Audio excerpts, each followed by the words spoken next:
feel like the back tire's bent to the right and like the bike's tipped to the left. I think we have exceeded the massive weight distribution allotment for this motorcycle. This is the funniest thing I've seen all day. I think he's swerving so he doesn't fall over.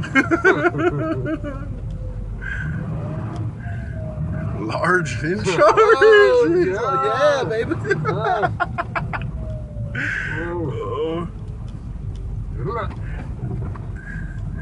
Oh my god.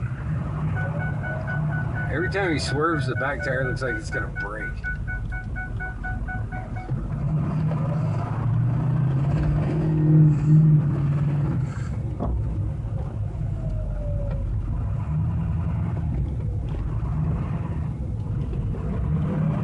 Poor tire.